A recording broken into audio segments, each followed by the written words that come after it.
Hello, my name is Hemingway Jones. Welcome.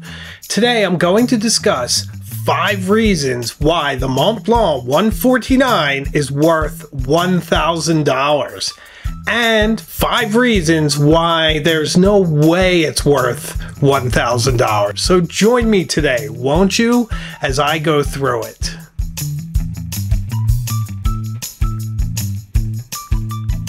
So reason number 1 why the Montblanc might be worth $1,000 is that for a fountain pen, it does hold its value. Now, fountain pens in general usually don't retain very much of their value at all, and many fountain pens, after you buy them on the resale market, aren't really worth very much at all. However, anything Montblanc usually holds on to roughly 70% of its value, and certain rare pens can actually appreciate in value. This is very, very rare in the fountain pen world. Now, there are some out there, but still. So if you're looking to put a big ticket purchase into your fountain pen collection and you're thinking at some point you might have to convert it back to cash or have that option, then at least the Montblanc, you will be able to recoup some of those dollars, and to a bit more of an extent than other brands. So that's one reason.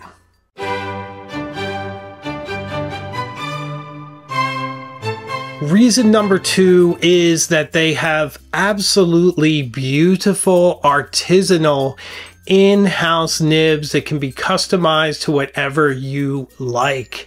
And you have the confidence that if you buy one of these fountain pens and it doesn't live up to your expectations within the 30 days of purchase, you can return your pen and your nib to be exchanged with anything else.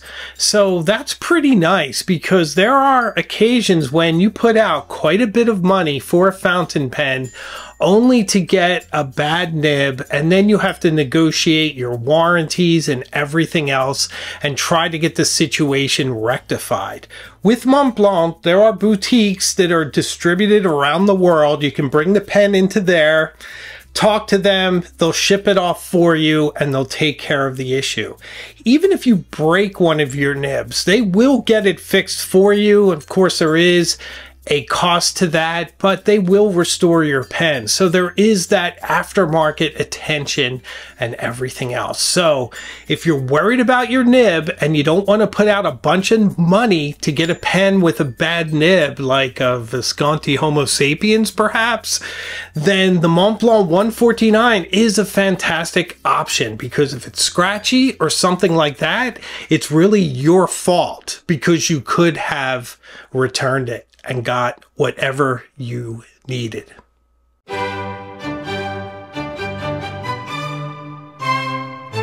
Another reason why the Montblanc 149 is worth around $1,000 is that its peers are priced similarly. And who are its peers? Well, certainly the Pelikan M1000, another absolutely brilliant fountain pen with an incredible nib, is priced right in that same area. So there's that pen. There's the Visconti Homo sapiens, which is a little less on the retail side, but some of its iterations are priced more than the Montblanc 149.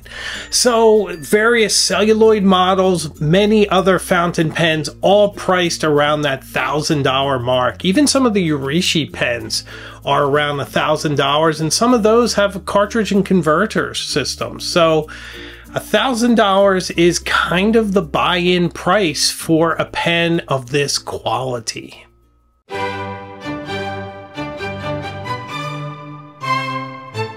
Another reason why the Montblanc 149 is worth every penny of $1,000 is that it is a true fountain pen icon. If you close your eyes and think fountain pen, something like the Montblanc 149 is going to assemble itself in your imagination. It is just classically beautiful, just so representative of a fountain pen. It's just shorthand for good style, good taste, and a certain sense of gravitas. When you uncap your Montblanc 149 and sign your name, it has consequence, it has impact, and that's a fantastic feeling, it's a fantastic experience, and it's a pen brand that delivers. So if you want the true icon, this is the cost of entry.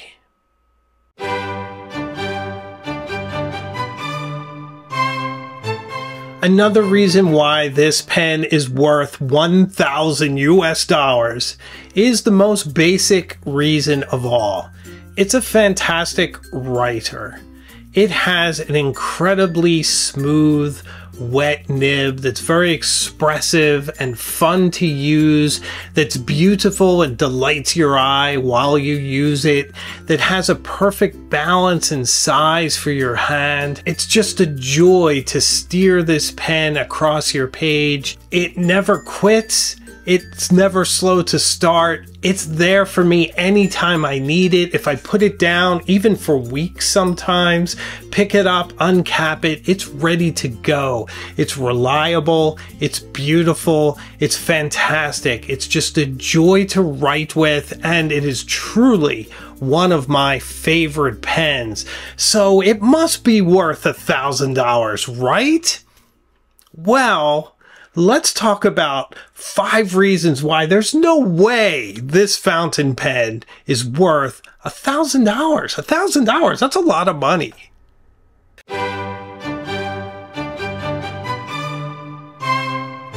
So why is the Montblanc 149 not worth $1,000? Well, there's a very elementary reason. One is you really don't have to spend $1,000 for it. So there's a couple different ways to get this pen for less. It never goes on sale. That's not going to happen. One way is to get it if you're traveling. You're already blowing cash, so you won't even notice. The other way is to leverage if your home currency happens to be doing better at some time. You can leverage that against a certain other foreign currency and get it for less. That's a bit esoteric. Let's get into a really practical way of getting it for less, and that is on the used market. Although this pen does retain quite a bit of its value, there are those certain individuals that want to convert it to cash very quickly. So you can find this pen sometimes in older iterations, sometimes in not the best shape, for $600. But most of that wear is just superficial. And if you want to restore it, there's ways of doing it. You can polish it up, a little bit of poly wash, some other techniques, but I leave that to you. That's on your own discretion, but you can certainly restore a Montblanc from a few years back and make it look like it just came out of the showroom. So if it's not important to you that you get this thing brand new where you are the first one to write with it, you can certainly find one for $600, $500 if you're very patient.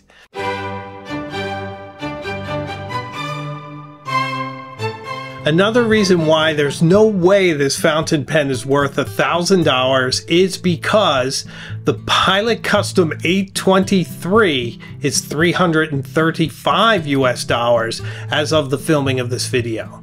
So I do personally believe that the Montblanc 149 is better, but is it 3 times better? I mean, at that point, it's incremental.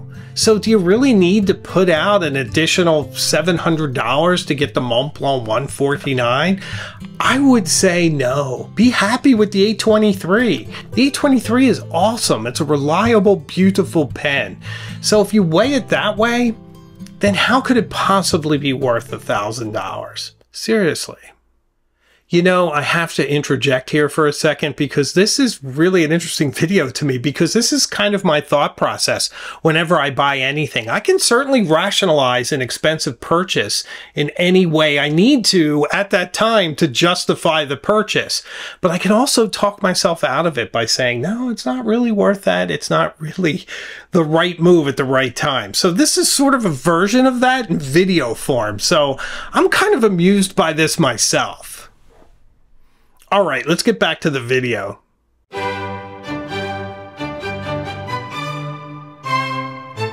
Another reason why the Montblanc 149 is no way worth $1,000 is that its materials are relatively unremarkable. Sure, there's gold or platinum or whatever it happens to be made of and on the nib and whatnot, but its resin is proprietary and it's nice. It doesn't seem to get sweaty in your hand or anything, but it's still a resin.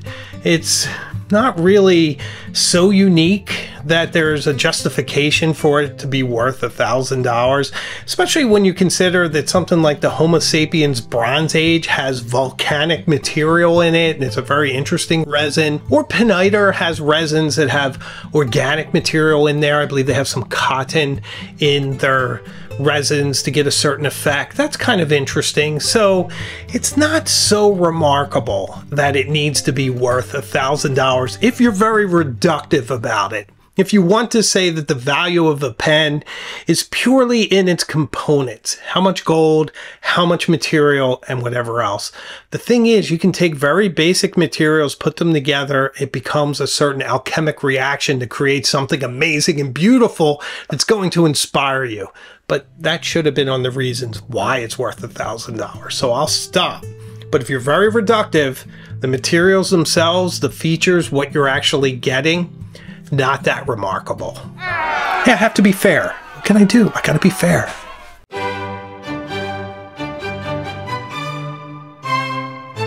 Here's another reason why the Montblanc 149 is not worth $1,000. It's that if you think that having a better tool or a more expensive tool is going to impact your writing in any way, and I mean measurably. I don't mean the experience of writing or how you feel about yourself while you write. That's all internal, and that's all inspiration. That's very ineffable. It's hard to measure.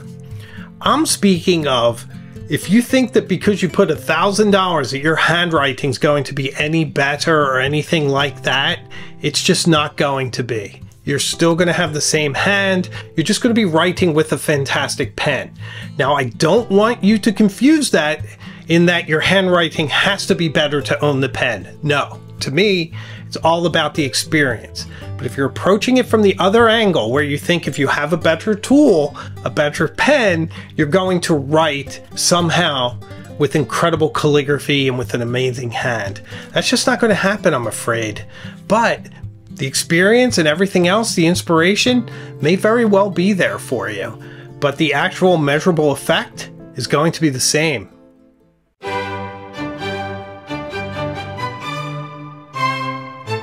Another reason why this pen is not worth $1,000 is that there's a whole lot of brand tied up in that cost. Now, if you want something, you want it. And I don't criticize that. I'm the same way. I own many Montblanc pens. I actually like the weird ones. I feel like you get a little more justification in the weird ones. But for the standard Montblanc pens, I think they're fantastic, but they are very expensive. And I've said it before, but it's the price of entry. It's the price of a Montblanc. If you want it, that's what you have to pay. They don't need to go on sale. They have enough people to buy them. If you don't buy it, the next person will. So you do have to measure that, but objectively, it's not worth $1,000 for a pen of this caliber. If I were to price it objectively, I'd put it around $700. I think that's fair. I think it's a fantastic pen. I do love that the nibs are artisanal and they are reliable, and Montblanc itself definitely stands behind them, and I love that from a brand. So I think $700 would probably be fair and probably would give them enough profit, but I don't set the prices of these things. So, but $1,000, it's a little rich.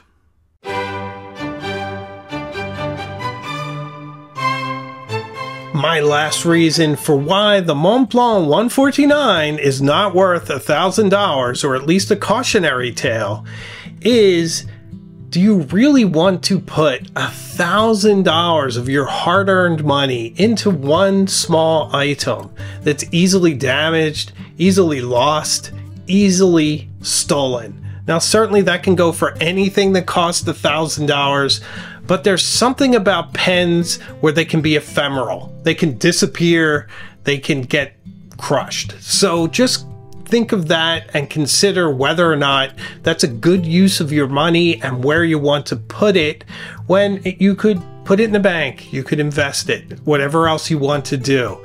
So that is something to think about. So what do you think of my list? Which side are you on? Is the Montblanc worth $1,000? Is it a pen you love? I certainly love mine. I mean no hate or disrespect to anyone who feels either way, because I feel both ways. I really do.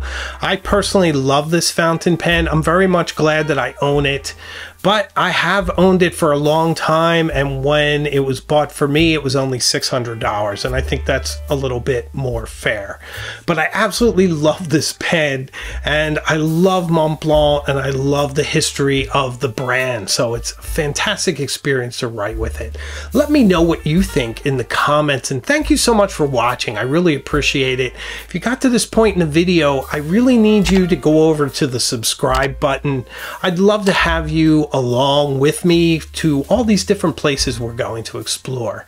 And if you want to support the channel even more, why not become a member? There's a lot of fun stuff going on behind the scenes, and I'd love to have you.